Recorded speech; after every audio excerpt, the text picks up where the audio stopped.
जनता लोगों को मैं बताना चाहता हूँ आपके माध्यम से कि आप 501 वोट का मांग रहे हैं। आप ये उसका विश्लेषण करिए कि कोई भी आदमी अगर धन बल से आपको खरीदना चाहता है 500 में, तो 5 साल में 500 दे रहा है, 1 साल में 100 रुपया। और रोज की बात अगर करेंगे, चूंकि हम लोग दैनिक मजदूर हैं, हमारे भाई बंधु जितने हैं रोज कमाने खाने वाले हैं, तो हम लोगों का हिसाब रोज पे होना चाहिए। रोज अगर हम जोड़ते हैं तो 25 पैसा आता है। लेकिन हमारी जनता, पेट उसका भरा रहेगा तभी वो देश के बारे में सोचेगा। और ऊपर वाले ने हमें और इलेक्शन कमीशन ने गैस सिलेंडर इसलिए दिया है कि पहले, सबसे पहले तुम सब जनता का पेट भरो, ताकि वो देश के बारे में सोचेगा। अभी तक की जो राजनीति है यही है कि पेट पर वार करो ताकि देश के बारे में लोग बोलना छोड़े। मैं जहाँ भी जाता हूँ वहीं लोग पूछते हैं कि किस पार्टी से, किस दल से आप आए। हमें उनको बताना पड़ता है कि कोई भी पार्टी, कोई भी दल आपके हित में बात नहीं कर रही है। यहाँ जनता लोगों को लकी ड्रॉ से टिकट निकाला जाएगा, ना कोई पैसा लगेगा, कुछ भी नहीं होगा। जो हमसे जुड़ेंगे स्वरोजगार के नाम पर, वो हमारी पार्टी हो गई, वो हमारे जनता हो गए, वही लोग मेंबर हो गए। मैं अपने तरफ से और भी लोगों को बताना चाहता हूँ कि आपके वोट से जो हमें मिलेगा, मैं सब कुछ जनता को देने जा रहा हूँ। हम आपसे ये जानना चाहते हैं कि आप मैट्रिक कब किए? मैं मैट्रिक 1994 में किया था। आप जब 1994 में मैट्रिक किए थे, तो उस वक़्त समान शिक्षा प्रणाली लागू थी। सभी वर्ग के लोग, सभी धर्म के लोग एक ही क्लास में, एक ही सरकारी विद्यालय हुआ करता था जिसमें पढ़ते थे। उन लोगों से मैं बताना चाहता हूँ कि मैं अभी आऊँ या ना आऊँ वोट मांगने, लेकिन वोट के बाद, जीतने के बाद मैं आपके घर पर जरूर आऊँगा और रोज आऊँगा, क्योंकि मेरा काम रोजगार देना है। और आप किसी भी के बात में मत आइए, कोई भी पार्टी आपको देखने वाला नहीं है। कुढ़नी विधानसभा क्षेत्र में हैं अभी हम, और देखिए जनसंपर्क अभियान चलाते-चलाते अभी एक नेताजी मिल गए हैं। किशुनपुर बलौर पंचायत है, और किशुनपुर बलौर पंचायत में जब ये मिल गए हैं तो हमने चाहा कि इनसे आज बात ही कर लेते हैं, क्योंकि जनसंपर्क के लगातार जनता के साथ ये अपना संपर्क बना रहे हैं। हालाँकि निर्दलीय उम्मीदवार हैं ये, संजीत कुमार झा नाम है। ये पहले भी आप लोगों ने देखा है इनको। और संजीत कुमार झा एक नारा पहले भी दिए हैं और अभी भी यही बात कहते नज़र आ रहे हैं कि मैं जनता को स्वरोजगार से जोड़ने का 100% प्रयास करूंगा, और मेरा जन स्वराज नाम से एक अलग पार्टी बनेगी। स्वरोजगार। स्वरोजगार पार्टी नाम देंगे ये, ऐसा इनका कहना है। फिलहाल अभी ये हमारे साथ हैं, तो इन्हीं से बात करते हैं और जानते हैं कि जनसंपर्क के क्रम में जनता के बीच से क्या-क्या समस्या आई। ये पहले भी कहते आए हैं कि पलायन को मैं 100% रोक दूँगा, तो ये अच्छी बात है भाई। अगर कुढ़नी विधानसभा से पलायन रुक जाए, हम तो चाहते हैं पूरा बिहार का ही पलायन रुक जाए। बिहार में ही फैक्ट्री लगे, बिहार में ही कारखाना लगे, ताकि यहाँ के लोगों को बाहर अन्य दूसरे प्रदेश में जाना ना पड़े। क्योंकि आप देखते हैं जब दूसरे प्रदेश में जाते हैं यहाँ के लोग, तो बिहारी जैसी शब्दों से उनको जूझना पड़ता है, और तरह-तरह की जो है गालियाँ भी सुनना पड़ता है। जैसे आपने असम में देखा होगा, महाराष्ट्र में देखा होगा, अन्य जगह और भी है। फिलहाल बात करते हैं, कैसे हैं नेताजी? बहुत अच्छे हैं, आप लोगों की दुआ से अच्छे हैं। पूरा पब्लिक, सब लोग, आप लोगों का धन्यवाद जो हमें सुन रही है और हमें बोलने का मौका दे रही है। अच्छा, आप ये नारा देते हैं कि एक पार्टी बनाएँगे, आप निर्दलीय प्रत्याशी हैं वर्तमान में, और ये पार्टी का ख़्याल कैसे आया और आप ये स्वराज पार्टी की बात कर रहे हैं, क्या है? देखिए, आपके माध्यम से मैं जनता लोगों को बताना चाहता हूँ कि मैं जहाँ भी जाता हूँ, वहीं लोग पूछते हैं कि किस पार्टी से, किस दल से आप आए हैं। हमें उनको बताना पड़ता है कि कोई भी पार्टी, कोई भी दल आपके हित में बात नहीं कर रही है। लोगों में ये बैठा है कि कोई पार्टी या दल होना ज़रूरी है। उन लोगों को मैं ये भी बताता हूँ कि कोई भी पार्टी या दल ना हारता है, ना जीतता है। अंत में जनता ही जीतती है। इससे पूर्व में भी आप लोग देख चुके होंगे, हमारी जनता भी देखी है, सब लोग देखे हैं कि कोई नेताजी जीत गए और दूसरे दल में चले गए। उनका जनता से कोई लगाव नहीं होता। वो थोड़ा भी ये नहीं सोचते कि हमारी जनता हमें किस दल से भेजी है। और दूसरी बात, आप एक चीज़ और समझिएगा, अभी जाति-पाति का जो मुद्दा है, आप एक चीज़ और देखिएगा कि इलेक्शन से पहले आप देखिएगा इलेक्शन में ही जात पात आता है। उससे पहले शादी ब्याह में हर लोग एक दूसरे के यहाँ जाते हैं, खाना खाते हैं, ये करते हैं, वो करते हैं। उस समय जातिवाद नहीं है। जब इलेक्शन आता है तभी जात पात होता है। तो ये देन पार्टी लोगों का है। तो इसीलिए मैं अपना स्वरोजगार पार्टी का निर्माण करूंगा, जिसमें कि न जात पात कोई भी ऐसा चीज नहीं रहेगा। उसमें सिर्फ काम करने वाले लोग रहेंगे और लोगों को सम्मान करने वाले लोग रहेंगे। स्वरोजगार पार्टी, जी ये स्वरोजगार पार्टी का जो निर्माण होगा, तो केवल जो चुनाव आप इसमें लड़ेंगे या रोजगार से जोड़ेंगे, क्या करेंगे इसमें? नहीं, इसमें सीधी-सी बात है कि जिन जनता को, जिन लोगों को, जिन जो भी जनता हमारे पूरे बिहार के लोग हमसे जुड़ेंगे, वो ऑटोमेटिक स्वरोजगार पार्टी से मेरे जुड़ गए।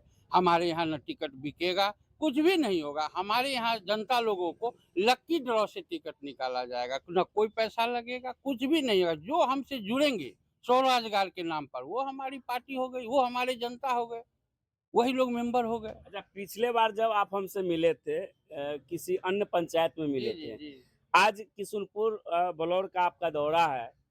इत्तेफाक से आप जब यहाँ मिल गए हैं, तो एक बार फिर से हम पूछना चाहेंगे कि पिछले बार भी आपने कहा था कि युवाओं को हम खास करके जोड़ना चाहते हैं, जो पलायन न करे क्योंकि दूसरे स्टेट में जाना पड़ता है।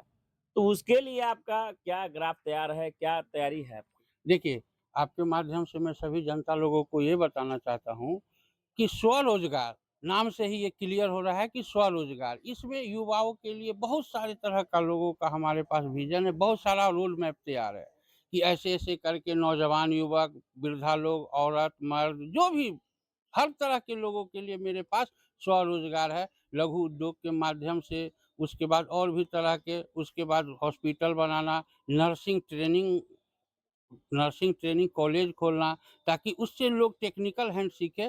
और जो हम आपको पहले भी बता चुके हैं कि पंचायत लेवल का हॉस्पिटल बनाना चाहते हैं, तो उसमें खून जाँच, पेशाब जाँच, नाना प्रकार का जाँच होता है। तो यहाँ पढ़ेंगे और अपने ही क्षेत्र में काम करेंगे। उसके बाद एक चीज़ और है कि हम प्रेस रिपोर्टर नवयुवकों को रिपोर्टर के क्षेत्र में लाना चाहते हैं। मेरा ये मानना है कि अगर हम रिपोर्टर के क्षेत्र में यहाँ लोगों को बहाली देते हैं, तो क्या होगा कि हमारे पूरे पंचायत और पूरे विधानसभा में जहाँ कहीं भी कोई भी दिक्कत होगा, तो वहाँ से वो लोग हम लोग को रिपोर्ट करेंगे और कोई भी समस्या हमारे पास तुरंत आएगा। मैं पूरे विधानसभा वासियों को कहना चाहता हूँ कि मेरा छाप गैस सिलेंडर छाप आया है, जो कि ऊपर वाले ने मुझे सोच समझ के दिया है, इलेक्शन कमीशन ने भी सोच समझ के दिया होगा। मेरा जहाँ तक अपना आइडियोलॉजी है, मेरा थिंकिंग है कि मैं लोगों को ऊपर की ओर उठाऊँ। मैं इससे पहले भी आप लोगों को बता चुका हूँ कि अगर मेरे पास स्कॉर्पियो होगा, तो जनता के पास फॉर्च्यूनर लगी रहनी चाहिए। यानी मैं हमेशा जनता का बैंक बैलेंस बढ़ाना चाहता हूँ, अपना हमें कुछ भी नहीं चाहिए। मैं अपने तरफ से और भी लोगों को बताना चाहता हूँ कि आपके वोट से जो हमें मिलेगा, मैं सब कुछ जनता को देने जा रहा हूँ। इवन पेमेंट, पेंशन, आवास, फंड। क्योंकि न फंड रहेगा और न ही घमंड रहेगा। अच्छा, ये जो है अब मान लीजिए कि सरकार की बहुत सारी जो है ऐसी योजना है जो युवा को आगे बढ़ाए, जी, लेकिन बीच में आप देखिएगा तो भ्रष्टाचार का आरोप लगते रहते हैं। जी, तो जी। आप अभी जितनी सारी बात कहे हैं, लेकिन क्या लगता है कि भ्रष्टाचार जो है वो वास्तव में चरम सीमा पर है, वो कभी खत्म नहीं हो सकता है, ऐसा माना देख रहे हैं? देखिए, जनसंपर्क के अभियान में हमें बहुत सारे ऐसे भी लोग मिलते हैं। भ्रष्टाचार तो बहुत बड़ी बात हो गई, अब मैं ज़मीन लेवल की बात कर रहा हूँ। जनसंपर्क के अभियान में मुझे बहुत सारे ऐसे भी लोग मिले हैं, जो हमसे बोलते हैं कि हमारे घर में 500 वोट है, आप कितना हमें देंगे? और वो लोग उतना दे रहे हैं। आपके माध्यम से उन जनता लोगों को मैं बताना चाहता हूँ, वहाँ तो मैंने कुछ नहीं बोला, उन जनता लोगों को मैं बताना चाहता हूँ आपके माध्यम से कि आप 501 वोट का माँग रहे हैं, आप ये उसका विश्लेषण करिए कि कोई भी आदमी अगर धन बल से आपको खरीदना चाहता है 500 में, तो 5 साल में 500 दे रहा है, 1 साल में 100 रुपया। और रोज़ की बात अगर करेंगे, चूँकि हम लोग दैनिक मज़दूर हैं, हमारे भाई-बंधु जितने हैं रोज़ कमाने खाने वाले हैं, तो हम लोगों का हिसाब रोज़ पे होना चाहिए। रोज़ अगर हम जोड़ते हैं तो 25 पैसा आता है। एक बहुत बड़ा मुहावरा है जो हम आप इस्तेमाल करते हैं, अक्सर गाँव में किसी के साथ झगड़ा होता है, बात होता है, तो हम लोग बोलते हैं, "यार आप हमसे क्या बात करिएगा, आपका औकात मेरे सामने 54 है। यानी जो आप 500 ले रहे हैं ना, उसका औकात आपको 54 बता रहा है। तो आप लोग सतर्क रहिए। दूसरी बात कि बहुत सारे गाँव देहात में ठेकेदार घूमते हैं कि ये 500 वोट मेरा है, हम आपको दिला देंगे। बड़े-बड़े दल वाले नेता लोग को पकड़ लेते हैं, 50,000 लाइए, 60,000 लाइए, हम इतना वोट आपको करा देंगे। मैं उन जनता लोगों से बोलना चाहता हूँ कि जो भी इस तरह के नेता आए, अगर सिलेंडर छाप पे बोल रहे हैं तो ज़रूर दीजिए, क्योंकि वो ईमानदार के लोगों का पार्टी है और ईमानदारी का बात बोल रही है। बाकी अगर किसी भी दल छाप के बारे में बोल रहा है, तो आप समझ जाइए कि वही लोग साधु के भेष में रावण घूम रहा है, जो आपको बरगलाना चाह रहा है, आपको फिर से 5 साल ठगने आया है।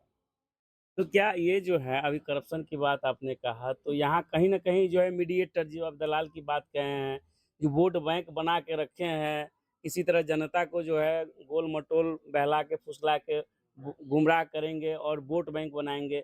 ऐसे लोगों के लिए ही बोल रहे हैं ना आप? जी, ऐसे लोगों से भी हमारा आग्रह है, प्रेम पूर्वक आग्रह है। हम उनको ब्लेम नहीं कर रहे हैं, उनको सिर्फ़ मानसिकता की बात बोल रहे हैं कि अगर वो भी हमारे स्वरोज़गार से जुड़ जाएँ, तो उनको जितना भी मिलता होगा, कितना मिलता होगा 5 साल में? कुछ भी नहीं। और वो अपने साथ-साथ बहुत सारे जनता लोगों का भी भविष्य खराब कर रहे हैं, क्योंकि उससे हमारा समाज खराब हो रहा है, हमारा परिवार खराब हो रहा है।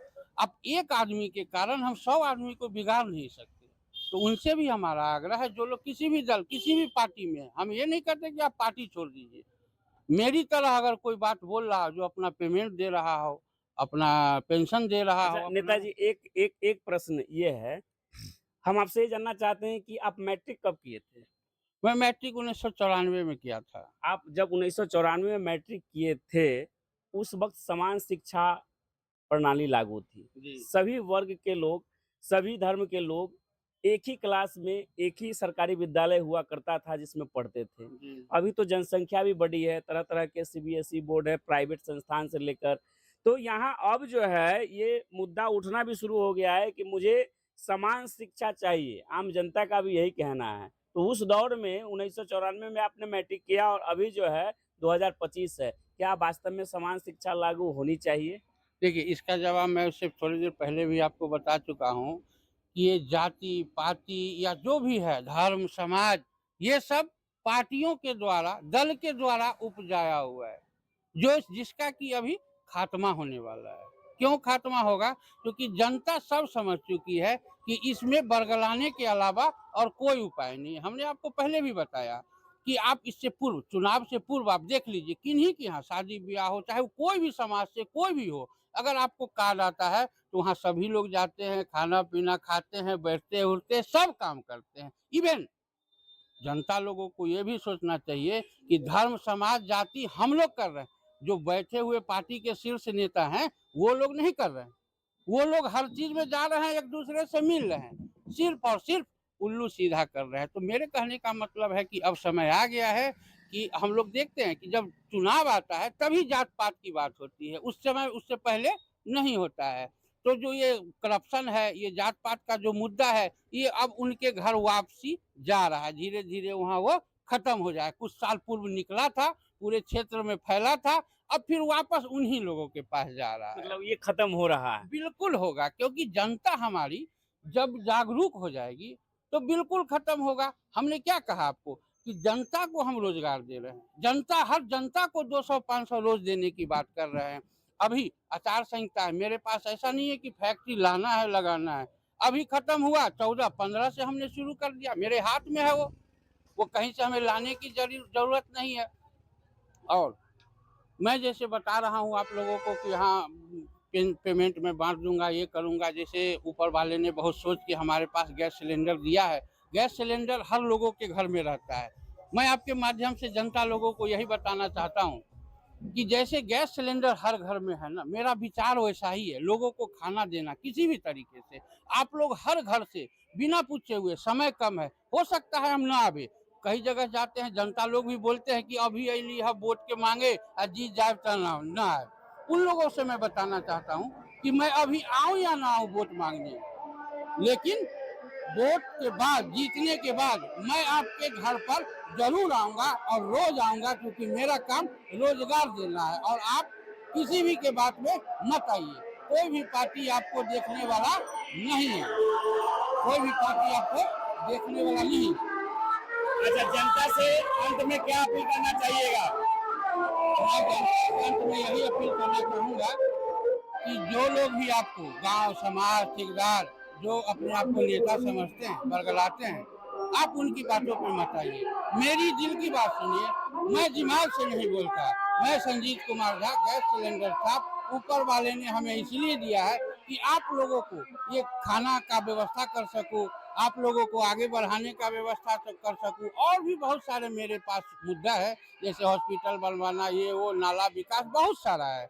लेकिन हमारी जनता, पेट उसका भरा रहेगा तभी वो देश के बारे में सोचेगा। और ऊपर वाले ने हमें और इलेक्शन कमीशन ने गैस सिलेंडर इसलिए दिया है कि पहले, सबसे पहले तुम सब जनता का पेट भरो, ताकि वो देश के बारे में सोचेगा। अभी तक की जो राजनीति है यही है कि पेट पर वार करो ताकि देश के बारे में लोग बोलना छोड़ देवे। चलिए, बहुत बहुत धन्यवाद हमसे बात करने के लिए। जी बहुत, आपका भी बहुत बहुत धन्यवाद। तो ये संजीत कुमार झा जो निर्दलीय प्रत्याशी कुर्नी 93 विधानसभा से अभी ये अब जनसंपर्क यात्रा पर थे, हमें मिल गए, इनसे हमने बात किया और इन्होंने स्पष्ट रूप से कहा कि ये जनता का जो विश्वास है ना, किसी तरह हमें जीतना है, जनता हमें बहुमत दे, और जब जनता हमें बहुमत दे देगी तो ऐसे स्थिति में जनता के लिए ही हम एक पार्टी बनाएंगे। पार्टी का नाम भी इन्होंने कह दिया। लेकिन अभी जो कुंडी विधानसभा क्षेत्र है ना, इसमें कई एक प्रत्याशी हैं जो लगातार जनसंपर्क में हैं। इनको गैस सिलेंडर मिला है, तो गैस सिलेंडर के बारे में इन्होंने कहा है कि जनता को भूखे नहीं रख सकते हैं और भूखे रहकर कोई देश के लिए नहीं सोच सकता है। तो ये एक है समस्या, इस समस्या को ये दूर करना चाहते हैं, स्वरोजगार से भी जोड़ना चाहते हैं, और इसके अतिरिक्त इन्होंने कहा कि समान शिक्षा पर भी हमारी विशेष मुहिम रहेगी। तो फिलहाल देखते